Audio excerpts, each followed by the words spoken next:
Bakit nga ba, palagay ninyo, mga kababayan, bakit kaya nagbago ang statement ng ating Pangulo? Bakit nagbago ang statement ng ating Justice Secretary hinggil po sa bagay na dapat papasukin na ang ICC?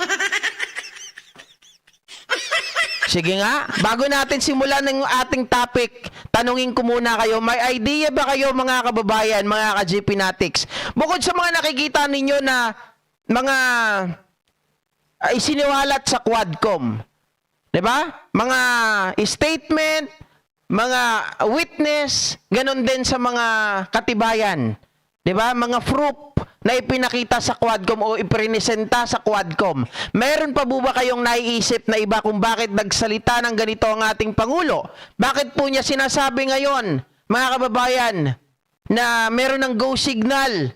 Diba? Parang nagpapakita na, nagpaparamdam na natatanggapin natin ang ICC. Panggulo sa bansa? Hindi. Okay? So, ito na, sasabihin ko na sa inyo mga kababayan. Etong si JP Enrile, mga ka-GP Natics, ay sumabog na po. Etong lihim ni Digong isiniwalat. Ano na naman yan, GP? Kabulastugan na naman yan.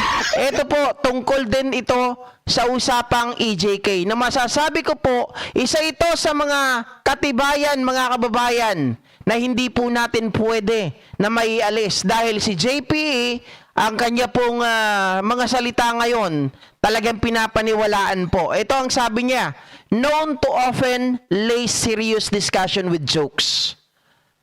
Ilan nga ang mga barangay sa Pilipinas? He asked no one in particular. May get 42,000. Mayor, I volunteered. How many barangays do we have nationwide? More than 42,000, Mayor. Mayor, ang tinatawag dyan si Digong. Ito yung panahon, mga kababayan, na siya po ay, hindi ko alam kung nag-take na siya ng oath, kapapanalo pa lang niya, or magti-take pa lang. Either one, kung ano doon. Sabi dito, kadaghan di ay, 5,000 lang ang patayin natin first 6 months. Saan ang galing yan, GP? Ito nga, ay sorry, hindi nyo pala nakikita. Ay naku, Diyos me, Marimar. Wait lang, hold on. My bad. Sorry. Ay nako. GP, kung ano-anong ginagawa mo, hindi namin makita yung sinasabi mo. Ito po yung statement ni GP. Ulitin ko lang. Sabi dito, known to often lay serious discussion with jokes. Ilan nga ang barangay sa Pilipinas?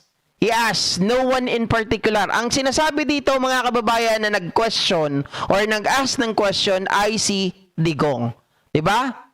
Mahigit 42,000, Mayor. Kasi kilala siya sa tawag na Mayor eh. I volunteered. How many barangays do we have nationwide? More than 42,000, Mayor. Diba? Kadaghan di ay. Tama ba? 5,000 lang ang patayin natin first 6 months. He said, oh, that's a lot. Let's just kill 5,000 the first 6 months. Again, we laugh. Diba? Mga kababayan, ito yung yung pahayag ni Digong Duterte nung nagkaroon po sila ng conference meeting with JPE. Diba? Marami pa rin yan. Mayor, sino ang papatay sa kanila? I asked.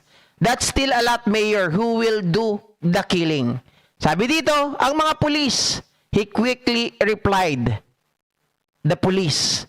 Sabi raw ni Digong, kung dili ang mga pulis ay press on shifting to Cebuano, what if the police won't do the job?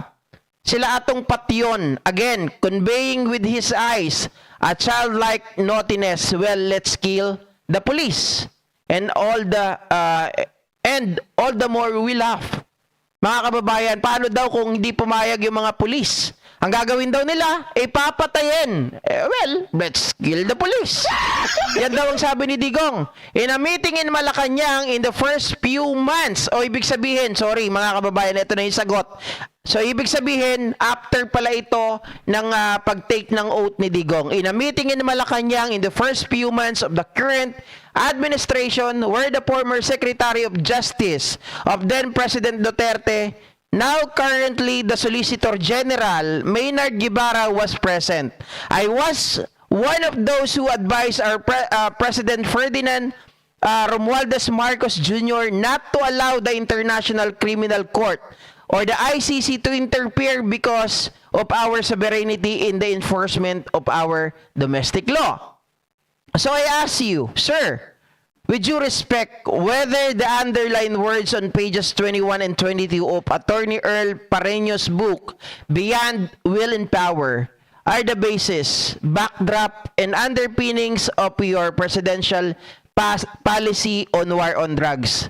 Or were they merely your jokes? If they were merely your jokes, what then, sir? Again, with due respect, were the rationale or the raison d'etre of your war on drugs?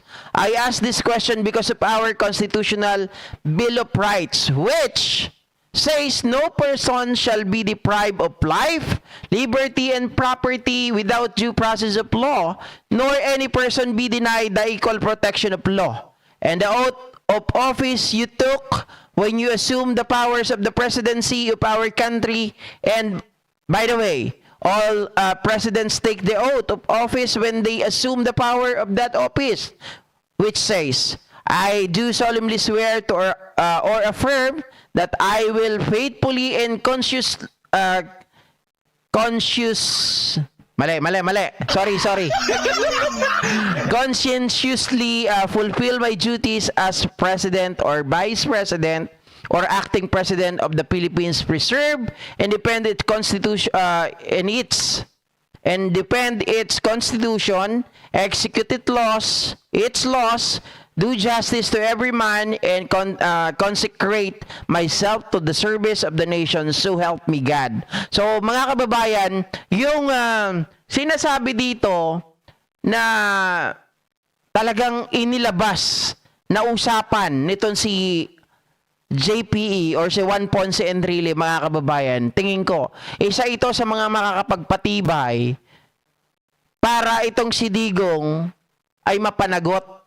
Dahil palagay ko kahit na sinabihan niya na gano'n ang ating Pangulo, dito maliwanag na talagang si Digong kahit nga sabihin niya na nagjo-joke siya, talagang sa usapan nila, kailangan mga kababayan, yung first 6 months, kailangan merong papatayin na 5,000. Diba? 5,000 tao. Dito pa lang masasabi mo na 5,000 tao papatay ka ng ganon-ganon? Talagang hindi pa naka-ready yung mga, di ba dapat tayo, sabi nga nila kahit na kriminal, ay dapat parusahan. Hulihin, parusahan. Di ba? At anong gagawin kapag nahuli, mga kababayan? I-rehabilitate. Hindi po papatayin. Pero kay Digong, papatayin 5,000. Kapag hindi naman sumunod yung mga pulis ang papatayin nila. Hindi po ba?